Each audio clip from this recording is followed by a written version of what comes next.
Hi guys!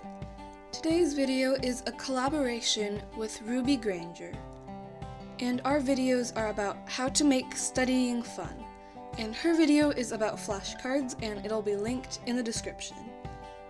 As you could probably guess from the title of this video, my video is about how to make practice tests.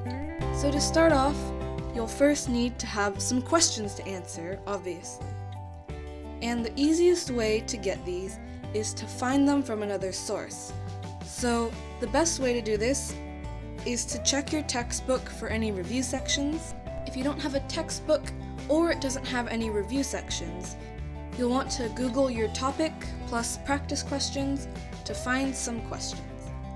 And make sure the questions you do find have an answer key so you can check your answers. And if this doesn't work, or if you'd prefer to, you can write your own questions. The way you would do this is pick a fact from your textbook or from your notes, and then figure out how to make it into a question. You don't have to just do Q&A style questions.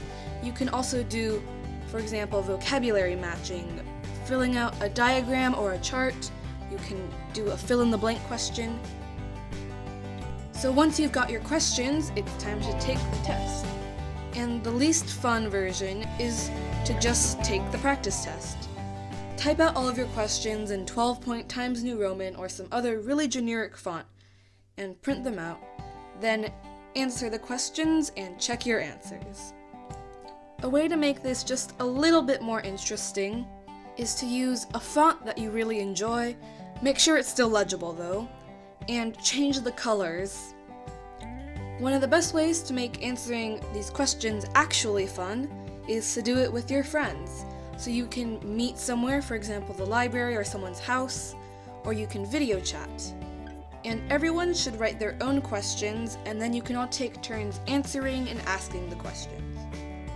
That does still sound quite boring, especially if none of you are very interested in answering questions in the first place. So another way to make it a little more interesting is to appeal to people's competitive spirits. So one of my favorite ways to do this is Kahoot. I am incredibly competitive when it comes to Kahoot. And if you've never heard of it, I'll link it in the description box. Some other games you can play are Jeopardy, or you can just do a competition to see who will answer the most questions correctly. And a great motivator is a prize for winning the competition. To be honest though, the only thing that will actually make studying fun is your attitude and the attitude of the people that you're studying with. If you think it's fun, it'll feel fun, and if you think it's boring, you'll feel bored. So the most important thing to do after the practice test is to note which topics you either don't remember or made a mistake with. That way you know what to focus on when studying later. And practice tests do seem like a lot of effort to make, so why bother making them? It's all a matter of active studying versus passive studying.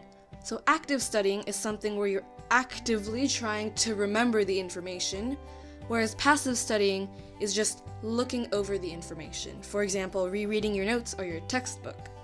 So practice tests and flashcards are two of my favorite methods for active studying, and those do also happen to be the topics of my collaboration with Ruby, who will be linked in the description as I mentioned earlier. Thank you so much for watching this video, and I would definitely recommend you go check out Ruby's video and her channel because she makes amazing videos. I post new videos every Monday and Friday, and you can check out my Tumblr and Instagram, which will be linked in the description. See you next time!